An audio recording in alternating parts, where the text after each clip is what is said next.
This is Chapter 15, Nationalism and Revolution Around the World. Discussion number 3, Nationalism in India. India was a major colony of the British Empire, and after World War I, like other colonies, they looked forward to the self-determination idea that was brought forth by Wilson as far as the 14 points. However, they did not get their self-determination as the British maintained their control. They did get slight changes, but not very much. However, after the Amritsar massacre, where an unarmed group was fired upon by British soldiers, the Indians decided that maybe being part of the British Empire was not really what they wanted as a nation. And so a group of people founded the Indian National Congress. It was populated primarily by Western educated elites from the Indian nation, started to try to move the British Empire to essentially let the Indian nation go and to establish its own country. Eventually, the Indian National Congress is led by Mohandas Gandhi, who declared ahimsa. It's a Hindu idea that non-violence is necessary in order to reach your goals and to revere life.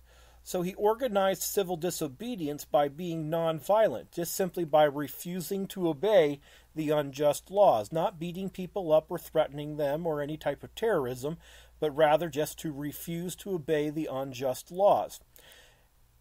Gandhi also moved to fight against the harsh treatment of the lowest caste of people in Indian society, the untouchable class. The way that the Indians primarily protested against the United Kingdom's control of their nation was by boycotting the items which the British required them to buy. Kind of sounds familiar with the tea in Boston Harbor, doesn't it?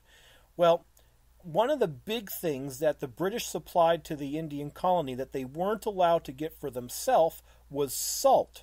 The Indians were not allowed to get their own. They had to buy from the British. So Gandhi, in his idea of civil disobedience and nonviolence, made a walk all the way to the ocean. And he got a lot of people to come with him. You see the picture here on slide 14. As he's going to the Indian Ocean, he gets to the shore, gets a gallon or so of water, boils out the water, and what's left? Salt. He was arrested for making his own salt.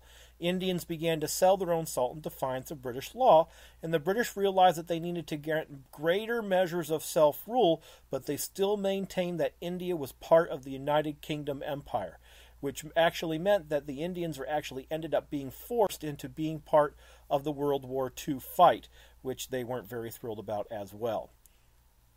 Now, just to kind of give you a highlight here, is that Indians will eventually get their independence after World War II in 1950 when they are granted their independence, and the countries of Pakistan and Bangladesh are going to be carved out of the Indian colony for the Muslim population later. This concludes discussion number 3, Nationalism in India.